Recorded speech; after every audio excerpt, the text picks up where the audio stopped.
네, 그러면은 하나 더 해보자면은 우리가 이 분석을 하는 데 있어서 이게 중요하다고 했었죠. 그러니까 종속 변수가 양적인 경우, 그러니까 이 숫자로 나오는 경우에 독립 변수의 형태가 중요하죠. 독립 변수의 형태가 카테고리컬 데이터냐, 그러니까 이게 뭐라고 하죠? 범주형 변수냐, 아니면 연속형 변수냐에 따라 다르겠죠.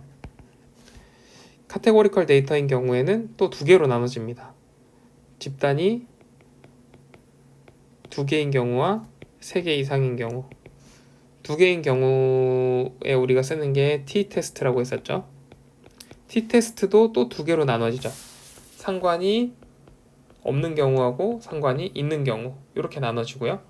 세 개 이상인 경우는 우리가 이제 아노바라는 분석을 쓰는데, 이것도 마찬가지로 원웨이 아노바가 있고 그 이상 투웨이 아노바가 있다라는 것도 있었죠. 특히 투웨이 아노바에서는 우리가 주효과도 있지만 상호작용 효과도 있다, 이런 부분들을 우리 고려해야 한다고 이야기를 했습니다. 연속형에서는 우리가 이제 상관 분석이랑 회귀 분석 같은 것들이 있을 수가 있고요. 회귀 분석도 두 가지로 나눠서 독립이 아니라 단순 회귀 분석, 이거는 독립 변수가 한 개일 때 쓰는 거고, 다중 회귀 분석, 요거는 두 개 이상일 때 이렇게 쓴다. 요게 이제 기본적인 틀입니다. 그래서 상관에서도 우리가 이제 피어슨의 상관이 있고 그 외에 이제 여러 가지 상관이 있다, 이런 것들을 설명드렸고요. 그래서 여기까지 요 그림을 여러분들이 머릿속에 딱 떠올리시면은 제일 좋고요. 여기서 이제 조금씩 응용이 되는 것들이 있죠. 그래서 아까 제가 이제 비모수 통계에 대해서도 설명을 드렸는데, 비모수 통계 중에서도 이런 부분 있죠.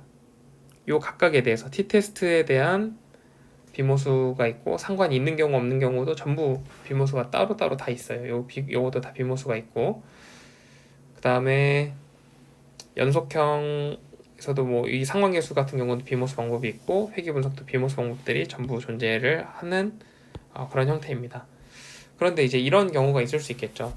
예를 들어서 이 관심사가, 이런 경우가 있어요. 관심사가 토질이라고 생각해 봅시다. 토질, 토양의 질, 종류나 질, 이런 거라고 생각을 해볼게요. 그러면 같은 씨앗을 뿌려요. 토마토를 기른다고 생각해 봅시다. 토마토를 이렇게 세 개의 경지에서 재배를 한다고 해볼게요. A에서 B에서 C에서, 여기 이제 토지고, 같은 종류의 토마토 씨앗을 뿌렸다고 생각해 봅시다. 그러면 어디서 더 잘 자라날까 하는 것들이 이 농사를 지으시는 분들의 관심사이겠죠. 그래서 그것들을 분석을 해보려고 하는데, 이게 이제 어떤 통제를 해야 되는 변인들이 생기게 되는 거죠. 이렇게 되려면은 어떤 변수들이 영향을 미치게 될까요? 가령 물도 다 똑같이 공급했느냐, 일조량, 물도 있고 일조량도 있고 등등을 다 같이 맞게 맞춰줬을 때 요거를 이제 분석을 할 수 있겠죠. 이런 경우에는 어떤 분석을 한다고요? 우리가 관심 있는 건 토질이라고 했으니까 요런 것들에 대한 관심이니까 분산 분석이 되겠죠. 아노바. 그래서 이런 경우에는 아노바로 분석을 한다라는 것들이 있겠고, 근데 이제 요거는 조금 더 심화되는 내용인데, 과연 이렇게 일자로 토양이 이렇게 분포가 돼 있다면은 막 그럴 수도 있잖아요. 옆에 건물이 있어가지고 이걸 좀 뺏어갈 수도 있고, 아니면은 햇빛을 좀 가릴 수도 있고 등등 이런 문제들이 발생할 수 있기 때문에 토지를 나누는 거예요. 이렇게 나눠가지고 토지를 여러 개로 이렇게 나눠서, 여기는 A, B, C, 그러니까 흙을 다 나눠 놓는 거죠. 여기는 B, C, A, 여기는 C, B, A, 여기는 A, C, B 이런 식으로 쭉 나눠 놓는 그런 형태. 그래서 이 A 토질에서 나오는 거랑 B 토질에서 나오는 거랑 C 토질에서 나오는 거를 전부 비교하는 방법. 그게 이제 우리가 궁금한 아노바라고 하는데요. 여기서 만약에 그 저기 뭐지? 비료의 양을 비료의 양이 사실은 그 이제 영향을 미치잖아요. 그래서 요 비료의 양도 고려를 하고 싶어. 그러면은 사실 요거 같은 경우는 지금 카테고리컬 데이터죠. 범주형 변인인데 이건 비료의 양이잖아요. 그러니까 얘는 그 저기 연속형 변수란 말이죠. 이렇게 섞여 있는 경우에는 어떻게 할 것이냐? 이런 경우에는 어떻게 하면 좋을까요? 이런 경우에는 우리가 안코바라는 분석을 사용합니다. 이거는 Analysis of Covariance인데요. 그러니까 그 간단합니다. 이렇게 카테고리컬로 있는 거에다가 추가적으로 여기에 연속형 변수가 들어가는 거예요. 뭐 이 직접적인 뭐 수식이나 이런 거는 다 차치하고 제가 그냥 이런 분석 방법이 있다는 거를 소개해 드리고요. 그리고 또 이런 경우도 있을 수 있잖아요. 다중회귀 분석을 하는데 어떤 사람의 미래 연봉, 여러분들의 미래 연봉이 궁금할 수 있잖아요. 그럼 졸업생들을 조사해서 졸업생들의 연봉을 쭉 조사하고 그리고 이 졸업생의 특성을 볼 수 있겠죠. 그래서 뭐 GPA가 몇 점이었는지, 학점이 얼마였는지, 그 다음에 뭐 토익 점수 얼마였는지, 그 다음에 쭉 뭐 이런 것들을 넣을 수도 있는데 여러분들이 생각할 때 연봉에 또 영향을 미치는 게 뭐가 있을까요? 예를 들어서 이런 것도 궁금하잖아요. 어학연수 경험이 있는지 아니면 뭐 다른 뭐 인턴 경험 유부 이런 것도 관심이 있을 수 있잖아요. 근데 보면은 여기는 전부 연속형 변수인 반면에 요거는 그 카테고리컬 데이터죠. 그래서 요거를 이제 어떤 식으로 넣게 되냐면은 요거를 우리가 더미 변수라는 이름으로 더미 변수, 영어로도 똑같이 더미 변수입니다. 이게 더미 베리어블 이라고 쓰고요. 이런 식으로 이제 분석을 하게 되는데요. 이 더미 변수를 활용해서 이런 카테고리컬 데이터도 이 다중회귀 분석 안에서 처리를 할 수 있게 됩니다. 그러면 여러분들 이렇게 생각할 수 있겠죠.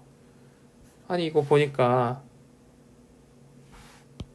빨간색으로 해볼게요. 자극적으로. 앙코바에서는 범주형, 연속형. 다중회귀에서는 연속형, 범주형.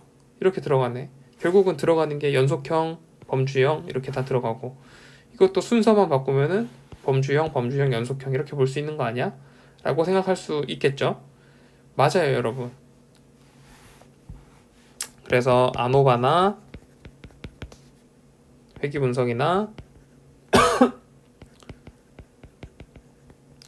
두 개 모두 수리적 모형은 같다. 다만 어디에 관심을 두고 분석을 할 것이냐에 따라서 그 제시하는 표의 값이 조금씩 다르다라는 것들만 여러분들한테 설명을 할 수 있겠습니다. 그래서 뭐 이런 저기 요런 것들에 더 관심이 있는 경우에 GPA나 토익 점수 이런 것들에 더 관심이 있다면 다중얘기를 하는 거고 그게 아니라 어학연수 경험이나 인턴 경험이나 이런 것들에 더 관심이 있다면 안코바로 분석을 해볼 수가 있다 하는 것들을 말씀을 드릴 수가 있겠습니다. 그래서 여러분들이 한 이 정도만 알면은 사회에 나가서 내가 기본적인 통계에 대해서는 다 알고 있다라고 이제 이야기할 수가 있겠죠. 그래서 하나만 더 해볼까요? 하나 더 하면 이제 여러분들이 실증을 내고 짜증을 내겠지만 마지막으로 하나를 더 해보면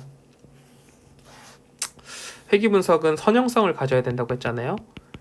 그래서 이렇게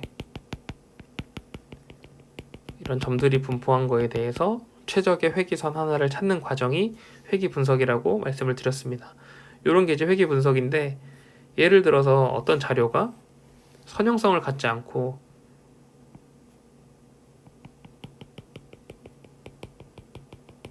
이런 형태의 곡선을 가지고 있는 경우 이러면은 여러분 자료가 선형성을 가지고 있다 볼 수 있나요? 꼬부라져 있잖아. 그 선형성이 없죠. 그래서 이런 경우에는 활용할 수 있는 게 1번 그 우리가 이 회기선을 설명할 때 이렇게 설명했었잖아요. B1 x1 더하기 B2 x2 뭐 이런 식으로 설명을 했었는데 요거를 조금 더 업그레이드해서 y는 b0 더하기 b1 x1의 세제곱 더하기 b2 x2의 제곱 더하기 뭐 이런 식으로 고차수를 적용을 해가지고 높은 차수로 이제 제곱항을 이용하는 거죠. 그래서 이렇게 분석을 하는 방법도 있는데 이렇게 되면 어려운 통계로 가면 갈수록 문제는 뭐냐면 제약 조건이 많아요. 그래서 넘어야 될 산들이 많기 때문에 실제로 분석에서는 많이 활용을 안 합니다. 그럼 이런 경우에는 어떻게 이제 분석을 하느냐라고 했을 때 이거를 로그 변환이라는 것을 하게 됩니다. 여러분들 고등학교 때 로그에 대해서 배우셨죠? 로그라는 거는 뭐냐면은 그러니까 이게 로그라는 거의 그 본질을 생각해 본다면 로그의 본질 생각해 본다면은 이거는 이제 결국에는 그냥 어떤 수를 쉽게 알기 위한 거예요. 이게 뭔 소리냐라고 했을 때 예를 들어서 막 2의 4만승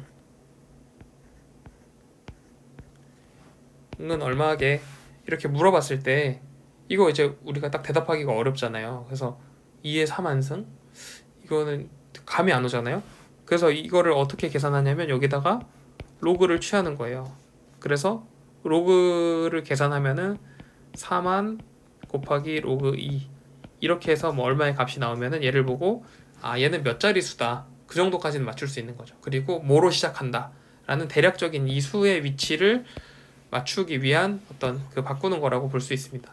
그래서 여기서도 이렇게 복잡하게 큰 숫자들이 있는 경우 로그 변환을 활용하는 가장 대표적인 사례가 뭐냐면은 소득이에요. 소득은 이렇게 소득 같은 경우는 이렇게 낮은 수준의 뭐 월 소득이 1,800만 원 이하인 사람들도 많이 있지만 여기도 이렇게 많이 있지만 월 소득이 뭐 그러니까 연 소득이 1,800만 원, 월 소득이 1,800만 원 이상. 그러니까 즉 연봉으로는 한 얼마죠? 한 2억 정도 되나요? 연봉 2억 이상 되는 사람도 상당히 많다는 거죠, 이렇게. 그러면 이게 이제 약간 뭐 이런 식으로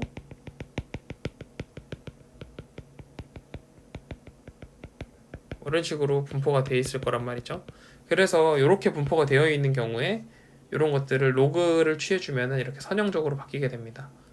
이게 이제 기하급수적으로 이렇게 늘거나 하는 것들도 다 이런 식으로 분석을 할 수가 있어요. 로그로 변환을 해주면은 선형 형태로 보이게 되는 거죠. 그래서 이건 이제 해석할 때 다시 로그를 취해서 선형 그 우리가 회귀 분석이라는 거는